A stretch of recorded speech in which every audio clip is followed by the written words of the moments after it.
লালমনিরহাটের হাতীবান্ধা থানা হলরুমে তিস্তা ব্যাটালিয়ন ৬১ বিজিবির আয়োজনে পুলিশকে নিয়ে এক যৌথ সংবাদ সম্মেলন অনুষ্ঠিত হয়েছে।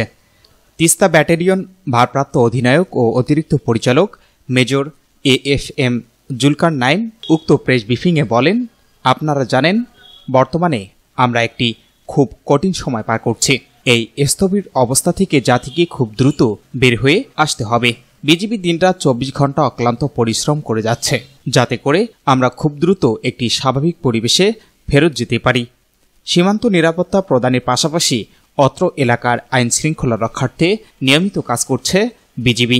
জনগণের জীবনযাত্রা কোনোভাবে যেন ব্যাহত না হয় বা আইন শৃঙ্খলার অবনতি হচ্ছে কিনা সে বিষয়ে কঠোর নজরদারি চালানো হচ্ছে।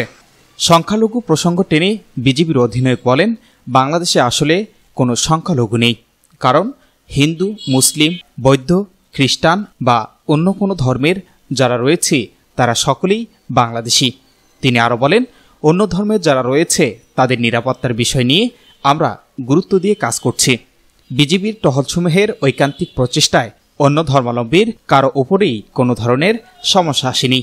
ব্রিফিংয়ে হাতীবান্ধা থানার ওসি মাহফুজুর রহমান, ওসি তদন্ত নির্মল চন্দ্র মহন্ত সহ বিজিবি ও পুলিশের কর্মকর্তা, সিপাই, প্রিন্ট ও ইলেকট্রনিক মিডিয়ার সাংবাদিকগণ উপস্থিত ছিলেন।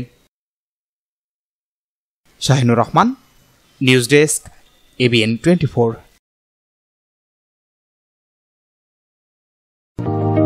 ইজি বাই ইলেকট্রনিক্স, এখানে খুচরা ও পাইকারি এবং সহজ কিস্তিতে সিঙ্গার, যমুনা ও অল্টারনেট ফ্রিজ সহ সকল পণ্য বিক্রি করা হয়।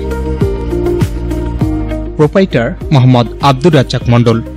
স্থান উপজেলা পরিষদ সংলগ্ন জামতলা রোড, পীরগঞ্জ, রংপুর। আলম সার প্যালেস, এখানে TV, fridge, rod, cement, shallow machine ও পাওয়ার টিলার সহজ কিস্তিতে বিক্রি করা হয়। Proprietor Mohammad mister Alam. স্থান খালাসপীর, পীরগঞ্জ, রংপুর।